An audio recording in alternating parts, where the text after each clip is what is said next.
자, 오늘도 좋은 날입니다. 우리 하나님의 나라에 대한 말씀을 나누고 있습니다. 어제는 하나님의 나라는 바로 우리 주 예수 그리스도가 바로 하나님 나라의 생명의 씨이시다. 그래서 그 하나님 나라의 생명의 씨를 바로 주님은 우리 안에 뿌리러 오셨습니다. 그래서 하나님은 그 하나님의 나라의 생명의 씨를 뿌리기 위해서 먼저 사람을 이렇게 부르셔야 됩니다.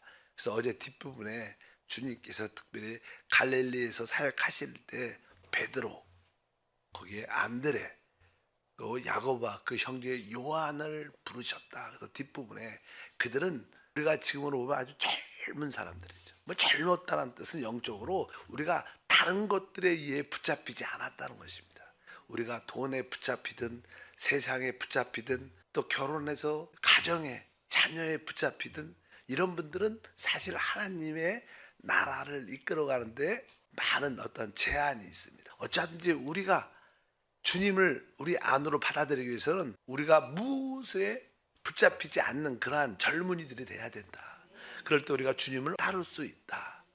이제 주님은 많은 사람을 이렇게 부르셨습니다. 근데 사실 주님의 어떤 표적과 기적과 말씀을 통해서 많은 자들이 주님을 따랐죠. 그러나 주님은 그 중에서 제자를 택하셔서 그들에게 말씀을 주라 합니다. 하나님이 택하신 사람들 안에 주님의 생명의 씨를 뿌립니다. 그 마음 안에 뿌립니다. 그래서 이제 이렇게 시작을 합니다. 마태복음 5장에 보면 예수께서 무리를 보시고 산에 앉으시니 제자들이 나아온지라. 여기에 많은 사람들이 있죠. 그러나 주님께서 그냥 산에 올라서 제자들이 나왔다. 많은 사람들이 주님을 따르지만 좀 더 주님이 높은 곳에 이렇게 산에 오르실 때 따르는 사람들이 있습니다. 뭐 관중들, 무리들은 많죠. 그러나 진짜 주님을 따르는, 또 주님께서 특별한 것을 말씀하실 때는 좀 높은 곳으로, 한적한 곳으로 데리고 올라가서 그래야지 사람들을 집중할 수 있고 또 하나님 말씀을 잘 들을 수 있기 때문에 이러한 의미를 말씀을 드립니다. 그리고 주님은 이제 그 어떤 자들의 마음에 하나님의 그 생명의 씨가 뿌려지는가, 어떻게 그 생명의 씨가 뿌려지고 그 뿌려진 마음에 이게 이게 자라야 되죠. 이 생명의 성장이 있어야 되는데 그것이 곧 하나님 나라의 확장이다. 이런 뜻으로 설명할 수가 사실 있습니다. 보통 우리가 일반적으로 이 땅에서 농부들이 땅에 씨를 뿌리면 그렇게 어렵지 않습니다. 뭐 이 땅조차도 사실 이렇게 기경을 해야겠죠. 그러나 이 땅은 사람들과 달리 어떤 의지나 어떤 자기의 뜻을 갖고 있죠. 땅은 그렇지 않죠. 그래서 그냥 땅 파서 이렇게 하면 돼. 근데 사람의 마음에 생명의 씨를 뿌리는 것은 복잡합니다. 사람은 생각보다 복잡하죠. 특별히 사람 가장 깊은 곳에는 영이라는 부분이 있습니다. 근데 영이라는 부분에 잘못된 것으로 많이 채워져 있습니다. 또 한편적으로 이 영을 둘러싸고 있는 사람은 마음이 있죠. 마음에 우리가 늘 말하지만 뭐 생각, 또 우리의 어떤 살아가는 기관인 뭐 감정, 결정하는 기관인 의지, 또 양심, 이로 둘러싸여 있습니다. 어찌하든지 우리의 가장 깊은 곳에 영이 있고 또 영은 이 마음에 둘러싸여 있는데 우리가 타락했기 때문에 우리 영적은 영은 죽어 있고 잘못된 것으로 이렇게 덮여 있고 또 우리 마음도 복잡합니다. 근데 그 마음에 우리 주님께서 생명의 씨를 뿌려야 되는데 아까 뭐 땅을 이렇게 기경해야 씨가 잘 뿌려지고 자라는 것처럼 우리 마음의 땅이 잘 기경돼야 되는데 그래야지 그 씨가 뿌려지고 자랄 수 있습니다. 그래서 주님이 첫 번째 씨 뿌리는 비유를 말씀하시는데 일단은 이 성경의 베드로전서 3장 4절을 보면 바로 우리의 가장 깊은 이 영을 우리의 마음의 속사람, 숨은 사람 이렇게 표현합니다. 그러니까 3장 4절에 오직 마음에 숨은 사람을 온유하고 안정한 심령에 썩지 아니할 것을 하라. 이는 하나님 앞에서 값진 것이라. 우리가 하나님을 얻고 하나님을 체험하고 하나님을 표현하기 위해서는 사실 우리의 영이 참 중요한데 우리 가장 깊은 곳에 있는 영을 뭐라 그래요? 마음에 숨은 사람. 마음에 가장 깊은 곳에 숨어 있으니까 마음에 숨은 사람은 어떻게 온유하고 안정한 영을 가져야 돼. 우리 깊은 곳에 진짜 온유하고 안정한 영이 돼 있을 때 바로 그 하나님의 역사를 마음껏 우리가 체험하고 누릴 수 있게 된 줄 믿습니다. 그러면 어떤 내적인 존재가 준비돼야 그 하나님의 생명의 씨가 뿌려질 뿐만 아니라 이제 잘 자랄 수 있는가? 이미 우리 안에 그 생명의 씨가 뿌려져 있죠. 이게 잘 자라려면 기본적으로 이렇게 마태복음에 말씀합니다. 마태복음 5장 3절 읽어보니까 심령이 가난한 자는 복이 있나니 천국이 그들의 것임이요. 우리가 지금 하나님의 나라를 말하기 때문에 하나님의 나라는 하나님이고 또 천국 이런 단어들이 관련된 이 산상수훈에 대한 말씀드립니다. 첫 번째는 심령이 가난하다. 이런 사람이 복이 있고 저희가 천국이 그들의 것입니다. 그러니까 우리 영이 가난해야 된다는 거예요. 가난하다는 것은 비워진다는 거예요. 비워진 거. 다른 것들에 의해 붙잡히지 않아야 된다는 거예요. 그래야 진짜 그리스도가 우리 안에 채워질 수 있다는 거예요. 그래서 영 안에서 가난한 자, 즉 영이 진짜 비워진 자. 보통 사람들은 다른 깊은 곳에 다른 곳으로 이렇게 채워져 있습니다. 주님이 그 당시 유대인들에게 오셨을 때 유대인들은 이미 유대 종교 율법으로 구성되고 만들어진 유대 종교로 꽉 차 있어요. 나름대로 성전에 대한 그런 제사법 또 그들의 뭐 율법의 가르침들 많은 것들을 들었기 때문에 그들의 영 안에는 부유함이 있어. 와, 우리는 하나님께 특별히 선택된 자들이야. 우리는 하나님을 경배하는 방식도 알아. 우리는 성소, 지성소 어떻게 그런 모든 예식들의 형식, 의식 같은 거에 대해 되게 많이 알고 있었어요. 근데 그것이 진짜 살아있는 하나님의 아들 그리스도를 만나는 데는 그것이 방해가 된다. 그래서 사실 유대인들은 주님을 많이 영접하지 않고 주님을 반대하고 핍박했습니다. 그래서 우리가 그들은 왜? 영 안에서는 그들은 되게 부유했어요. 오늘 말씀에 영 안에서 가난한 자, 비워진 자가 진짜 천국을 가질 수 있다는 거예요. 그 새로운 하나님의 나라를 진짜 우리가 가질 수 있는 줄 믿습니다. 그 시대도 그런 것처럼 이 마지막 시대도 우리는 보통 종교라고 말해요. 종교. 근데 기독교라는 단어가 있어요. 기독교. 뭐 불교 이렇게. 그러나 우리는 종교를 믿는 게 아니라 그리스도를 믿는 겁니다. 그 차이를 우리가 알아야죠. 살아있는 하나님의 아들 그리스도를 우리가 믿고 그분을 경배하는 줄 믿습니다. 그런데 보통 이게 기독교 안에는 기본적으로 어떤 가르침들이 오랫동안 교회에서 목사들에게 또 많은 교사들에게 가르친 기본적인 것들이 있어요. 근데 어떻게 보면 그런 것들이 하나님을 많이 안다고 내가 부유하다고 영적으로 부유하다고 말할지 모르지만 사실은 그것 때문에 진짜 살아있는 주님을 영접하는데 문제가 있는 거.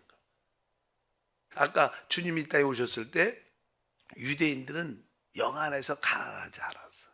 그들은 하나님을 안다고 생각했고 우리는 율법을 가지고 있고 하나님을 경배하는 법을 알고 있다고 생각했습니다. 이 시대도 그런 사람들이 많죠. 교회로 오랫동안 다니던 사람들은 나름대로 자기의 어떤 신앙의 방법, 어떤 법을 알고 있어요. 자기가 만들고 자기가 생각한 것들이에요. 그러나 실제 성경에서 계시한 대로 우리가 깨달아야 돼요. 하나님은 영이시고 그분은 생명이십니다. 그분은 영과 생명을 어떻게 보면 그분의 교회 할 나라를 세워나가시고 우리가 진짜 영이신 그리스도를 생명이신 그리스도를 체험하고 그분을 만지지 못하면 진짜 우리가 교회가 아니죠. 교회가 될 수 없고 교회로 건축될 수 없는 것을 분명히 알아야 된다. 그런 것처럼 바로 우리는 어쩌든지 영 안에서 가난한 자가 영 안에서 비어진 자만이 천국을 갖게 돼. 천국 자체가 우리 그리스도니까 그리스도를 진짜 체험하고 누리는 그런 은혜와 축복이 함께 할 줄 믿습니다. 그래도 한 번쯤 나는 영 안에서 가난한가 질문을 해봐야죠. 아, 나는 알아. 성경도 알고 지식도 알고 내가 성경 학교를 창세부터 내가 성경학교를 졸업했는데 성경대학도 나왔는데 그런 분들 많죠. 내가 신학 공부도 했는데 예를 들어서 뭐 그것이 무슨 중요하겠어. 중요하지 않아. 진짜 중요한 것은 그리스도와 하나님 나라를 위해서 내 깊은 곳이 비워져야 돼. 그래야지 새로운 곳이 들어올 수 있는 줄 믿습니다. 두 번째는 5장 8절에 말씀합니다. 마음이 청결한 자는 복이 있나니 그들이 하나님을 볼 것이며. 마음이 청결하다는 번역을 했지만 마음이 청결하다는 뜻은 마음이 순수하다는 뜻.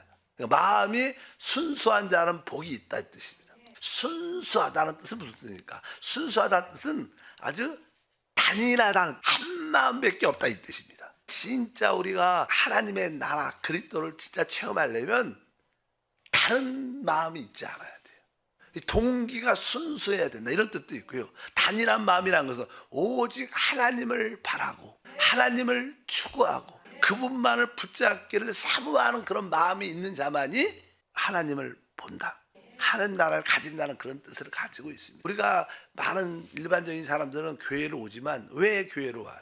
내 문제를 위해서 와요. 너무 힘드니까 하나님을 만나서 내가 이 문제를 해결해야겠다, 치유받아야겠다, 응답받아야겠다. 자녀 문제가 너무 힘들어. 이것은 순수한 게 아니죠. 진짜 순수한 거 뭐예요? 하나님만을 추구하는 거예요. 하나님만을 바라는 거예요. 하나님만이 나의 답이라고 알고 그분만을 단일한 마음, 다른 우리는 여러 가지 마음을 갖고 교회로 옵니다. 하나님을 찾을 때 여러 가지 마음을 가지고 와요. 그러나 오늘 말씀에 마음이 단일한 자가 복이 있다, 순수한 자가 복이 있다. 왜? 그런 자들이 하나님을 보게 될 줄 믿습니다. 그래서 기도할 때마다 하나님 나에게 이 단일한 마음을, 순수한 마음을 나에게 주시옵소서. 하나님만이 나의 목표와 목적이 되게 하옵소서. 나의 온 존재가 하나님을 향하게 하소서. 다른 것을 관심 갖지 않게 하소서. 우리는 좀 사회적으로, 물질적으로 또 여러 가지 모든 것이 잘 되는 다 많은 걸 가지고 있지만 진짜 우리 안에 그리스도가 성장하고 하늘나라가 확장되는 체험을 가지려면 우리 마음의 상태가 단일, 순수해야 된다. 하나님 내가 영 안에서 비워질 뿐만 아니라 또 한편적으로 내 마음이 순수함을, 오직 단일한 마음, 오직 주님만을 바라는 이 젊은 사람들은, 아까 영적으로 젊은 사람들은, 저도 젊었을 때 주님께 부름받았지만 젊었을 때는요 아직까지 다른 것을 안 채워졌기 때문에 한번 주님한테 이렇게 빛을 받으면 거기에 그냥 올인합니다. 젊으니까. 그런데 만약에 좀 나이가 있다, 자식도 있다면 올인하기 쉽지 않죠. 자식도 키워야죠. 이거 하나님 주신 건데. 결혼하면 내가 가정을 이끌어가야 되는데, 사업을 이끌어간다면 사업도 잘해야 되는데 단일하고 싶지 않아요. 그래서 하나님이 아직 다른 걸 붙잡히지 않은 젊은이들을 뽑아봤어요. 근데 우리는 영적으로는 그럴 수 있어요. 믿으시면 하면 우리가 환경적으로 어려움이 있어도 그래도 우리 영적으로는 내가 단일한 마음을 갖고 주님을 따르겠다. 영적으로 여러분 모두가 다 젊은 줄 믿습니다. 그런 자들이 진짜 우리 안에 하나님 나라가 어떻게 씨가 자라고 하늘나라가 확장되는 그런 체험을 우리 모두가 가져야 된다. 하나님 내가 단일한 마음, 순수한 마음을 가지고 오직 하나님께 마음이 고정되게 하소서. 이런 기도를 생각보다 많이 해야 여러분들이 진짜 하나님 나라의 체험을 누리게 될 줄 믿습니다. 이렇게 영 안에서 비워지고 가난해지고 마음이 단일하고 순수해질 때 바로 우리 안에 심겨진 그 생명의 씨가 자라기 시작해요. 많은 사람들이 신앙이 성장하지 않는 이유는 원인이 두 가지예요. 기본적으로 영 안에서 가난하지 않아요. 영 안이 비워지지 않아서 또 마음이 단일하지 않습니다. 여러 가지 목적을 가지고 와요 하나님께. 그러니까 시험도 잘 듣는 거예요. 시험 잘 듣는 사람 진짜 하나님 바라면 시험 들을 게 또 없어요. 잘 됐는데 못 됐는데 그 중에 응답도 안 돼. 나는 그냥 하나님을 바란다. 이런 것이 우리를 영적으로 성장하게 한다. 그래서 우리 안에 그 생명의 씨가 이미 우리 안에 심겨졌죠. 거듭남을 통하여. 근데 이것이 이렇게 영 안에서 가난하고 마음이 순수함으로 단일함으로 될 때 생명의 씨가 자라게 될 때 우리 안에서 그리스도가 영적으로 이렇게 자랄 때 우리 안에 하나님 나라가 점점점 확장되는 거예요. 사실 하나님의 나라를 이야기할 때 이 땅에도 실제로 하나님 나라가 세워지죠. 근데 그 세워짐은 곧 추수라 그래봐요. 추수. 열매를 추수하는 게 곧 뭐예요? 하나님 나라가 임하는 건데 일단은 하나님 나라는 어디에 시작되냐면 우리 마음 안에서 시작되는 거예요. 하나님의 생명의 말씀을 통하여 우리 마음에 이미 심겨졌고 이게 자라면 하나님 나라가 임하는 겁니다. 그러니까 우리가 기도할 때 나라가 임하시오며 나라가 임하시오며 진짜 많은 기도를 하죠. 우리가 수없이. 근데 그 나라가 임한다는 것은 그 시작은 우리 안에서 시작되는 거예요. 그리고 추수할 때 주님이 이 땅에 나타나시는 거죠. 그때 나타나는 거지 뭐 그 기도를 많이 한다고 오시는 게 아니라 내가 내 안에 뭐예요? 하나님 나라가 확장돼야 돼요. 그래서 하나님 나라는 우리 안에서 시작돼요. 우리 안에서 그분의 생명의 씨가 성장할 때 하나님 나라가 우리 안에서 점점점 확장. 그분이 우리 영 안에서 시작하셨어요. 이제 그것이 확장되면서 여러분의 생각도 얻으실 겁니다. 여러분의 생각 안에도 그것이 자랄 거예요. 영 안에서 또 여러분의 감정이나 여러분의 의지 안에 점점점 우리 온 존재 안으로 하나님나라가 확장되면, 우리가 이제 열매가 되면 주님도 추수하러 그때 오시는 겁니다. 그래서 우리는 어떻게 휴고되는 거예요. 사실 영적으로 말을 정확하게 하면 그게 바로 우리가 열매로 주님께 들림받는 처음 익은 곡식이 되는 거죠. 성장이란 단어, 영적 성장이 되게 중요하다. 그래서 두 가지가 기본적인 전제고, 또 특별히 이 하나님 나라에 대한 단어는 이제 핍박받는 그런 의미를 말씀을 하고 있습니다. 우리가 마태복음 5장 10절에 보니까 을을 위하여 박해를 받는 자는 복이 있나니 천국, 여기 천국이라는 단어가 하나님 나라에 대해. 어떤 자가 을을 위하여, 의가 무엇입니까? 의라는 것은 제가 우리가 보통 쉽게 그냥 의롭게 된다는 뜻인데, 의롭게 된다는 뜻은 우리가 하나님의 통치 아래에 있다는 거예요. 여기서 의는 사람들이 생각하는 그런 의가 아니라 하나님의 통치 안에 있는 사람이 다 의로운 거예요. 이런 사람이 의를 위하여 핍박받는 박해받는 자가 복이 나니 천국이 그들의 것입니다, 이렇게 말씀합니다. 그러니까 의라는 것은 하나님의 모든 원칙입니다. 하나님이 원하시는 것을 하는 게 의예요. 내가 볼 때 좋은 일, 선한 일, 사람들이 볼 때 그게 의가 아니라 하나님이 원하시는 일을 하는 것이 의입니다. 우리가 하나님이 원하시는 그리스도와 복음을 전하면 우리는 당연하게 박해를 받게 돼 있어요. 그렇잖아요. 우리가 가만히 있는데 박해 받겠어요? 우리가 하나님이 원하시는 의이신 그리스도를 남들한테 말할 때, 전할 때 우리는 핍박받고 무시당하고 그럴 수 있죠. 그러니까 오늘 의를 위하여 박해를 받는 자가 복이 있다, 천국이 저희 것입니다 말씀을 합니다. 주님이 다시 오시면 대부분 사람들은 이렇게 말을 할 거라고 성경에 말씀합니다. 주여 주여. 아마 읽어보면 이렇게 말하죠. 마태복음 7장 22절과 23절에 그날에 많은 사람이 나더러 이르되 주여 주여 우리가 주의 이름으로 선지자 노릇을 하며 주의 이름으로 귀신을 쫓아내며 주의 이름으로 많은 권능을 행하지 아니하나이까 하리니 그때 내가 그들에게 밝히 말하되 내가 너희를 도무지 알지 못하니 불법을 행하는 자들아 내게서 떠나가라 하리라. 마지막 때 주님이 다시 올 때 주님 앞에 있을 때 많은 사람들이 이렇게 말할 거라는 거예요. 주여 주여 우리가 주의 이름으로 선지한 노릇도 하고 귀신도 쫓고 권능도 행했습니다. 그러니까 주님이 23절에 그때 내가 그들에게 밝히 말한다. 내가 너희를 도무지 알지 못한다. 그것은 너희가 행한 일을 내가 인정할 수 없다는 거예요. 왜? 그 일은 어떻게 보면 주님이 시킨 일을 해야지 인정하는 거예요. 내가 생각해서 이거 좋은 일이야, 아마 그랬던 것 같아요. 그러니까 하나님이 시킨 일을 해야, 주님이 주인이 시킨 일을 해야 그걸 인정받는 거예요. 이것도 아마 이들한테는 어떻게 보면 주님이 귀신을 쫓고 능력을 행하라 말을 안 했겠죠. 근데도 내가 하나님이 기뻐할까 했을 겁니다. 그래서 주님이 인정하지 않는다. 여기 그때 뭐라고 써냐면 내가 너희를 도무지 알지 못한다. 뭐라고 써 있어요? 불법을 행한다는 거예요. 불법. 그러니까 하나님의 의를 안 지켰다. 불법이라는 게 그죠. 그러니까 아까 의는 뭐예요? 의라는 것은 하나님의 통제 안에서 이루어진 것만 의입니다. 하나님의, 그게 의예요. 우리가 볼 때 이게 좋은 일이야 나쁜 일, 이게 의가 아니고, 도덕적인 의가 아니라 하나님이 시킨 일이 의예요. 하나님이 시키지 않은 일을 하면 그것이 좋은 일은 나쁜 일은 다 불법이라는 거. 하나님이 시킨 일을 하나님의 통제 안에서 이루어져야 된다는 거. 하나님 다스림, 이게 뭐예요? 하나님 나라죠. 하나님 나라는 뭡니까? 하나님의 통제와 다스림. 그래서 우리가 이제는 종종 진짜 어려운 자들을, 또 힘든 자들, 세상 사람들도 이렇게 마음에 선함이 있기 때문에 힘들고 어려운 사람들을 구제하고 돕는 사람들이 많습니다. 그리고 몰래 이렇게 또 이렇게 구제, 종종 우리가 많이 기부 천사같이 많이 나오잖아요. 성탄절이 되고 새해가 되면 어떤 분들이 이렇게 가난한 사람 도와주라고 돈을 많이 이렇게 내려놓고 몰래 도망가고 그런 거 있잖아요. 사람이 선한 마음이 다 있어요. 그러나 구제조차도 어떻게 보면 내 안에 하나님의 통제 다스림, 하나님의 성령의 감동에 있을 때 줘야 되는 거예요. 그런 감동이 있는데 안 주는 건 악한 거지만 내 생각으로 주는 것도 하나님이 기뻐하지. 그것도 어떻게 보면 하나님의 불법이라는 거예요. 왜? 진짜 의는 하나님의 통제 안에서 이루어진 것만 의입니다. 아무리 선하고 좋은 일일지라도 내가 할 수 있죠. 내 생각에 따라.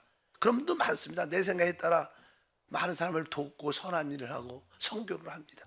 그러나 진짜는 뭐예요? 우리 안에 하나님의 통제와 다스림이 있을 때, 성령의 기름 부음과 감동이 있을 때 하는 게 되게 중요하다. 그렇지 않으면 여기 오늘 말씀에 불법이다 말씀을 합니다.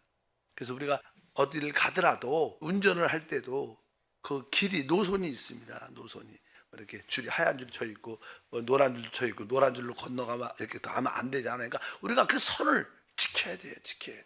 우리가 뭐 올림픽에서도 운동할 때도 이렇게 라인이 있습니다. 뭐 뛰는 사람들 그 라인을 벗어나면 그럼 아무리 잘해도 그것은 불법이고 탈락하는 거예요. 그러니까 하나님의 내적인 다스림과 통제가 있어야 그것이 의가 되는 거예요.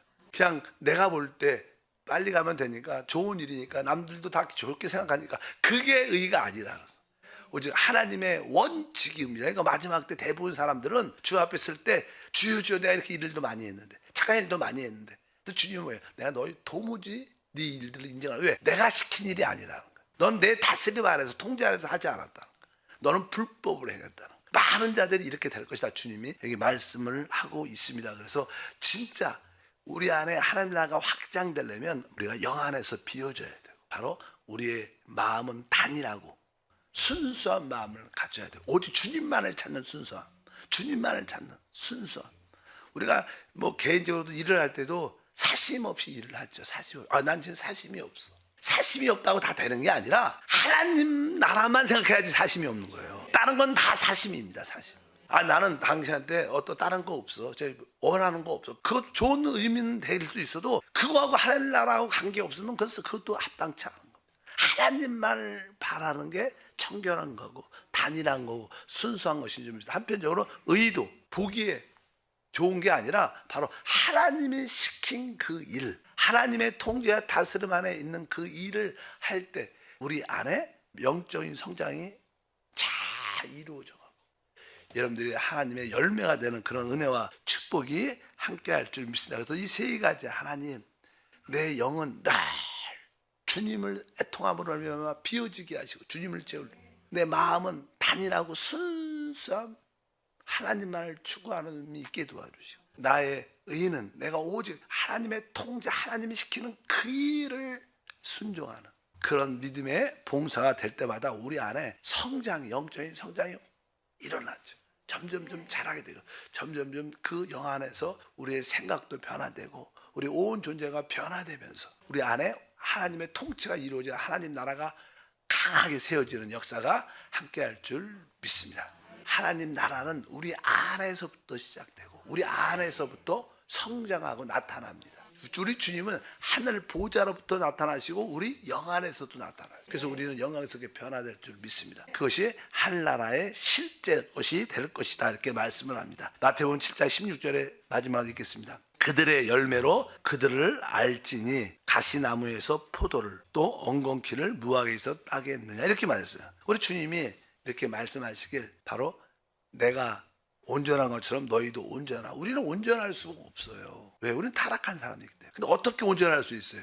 그것은 단 하나. 하나님의 생명을 가져야지만 그 생명을 따라 살 때만이 온전해질 수 있어요. 그래서 하나님이 거듭남을 통해서 그 생명을 주신 줄 믿습니다. 7장 16절에 그들의 열매로 그들을 알지니 가시나무에서 포도를 또는 엉겅퀴에서 무화과를 따겠느냐. 이 의미는 우리는 가시나무고 우리는 엉겅퀴라는 거예요. 우리는 이미 태생이 가시나무고 우리는 엉겅퀴이기 때문에 그거밖에 낼 수 없다. 우리는 그런 존재죠. 타락한 존재니까. 근데 우리 생명으로 안 된다는 거예요. 그래서 우리가 이러한 열매를 맺으려면 우리는 새로운 생명, 다른 생명을 가져야 되는 거예요. 그것이 뭐예요? 그리스도의 생명입니다. 그것이 우리 안에 들어왔겠습니다. 그리스도의 생명을 따라 살면 우리는 여기 보니까 포도와 또 무화과를 낼 수 있다는 거예요. 그래서 이 문제는 바로 내가 다른 생명을 따라 살아야 된다는 거예요. 내 생명은 결국 가시와 엉겅퀴만 내겠지만 다른 생명이신 우리 안에 오신 그리스도를 살면 그 생명을 살면 당연하게 그 생명은 포도를 내요. 무화과를 낼 수밖에 없는 거예요. 우리가 진짜 우리 안에 있는 생명을 따라 살면 뭐 아까 포도하고 무화과는 다른 사람을 먹이고 살리는 거죠. 아까 가시하고 이게 엉겅퀴 남들을 찌르고 주르르 이런 것들인데 우리가 진짜 그리스도의 생명을 따라 살 때만이 이러한 열매가 갈 수 있다는 거예요. 이 생명을 따라 살 때 우리도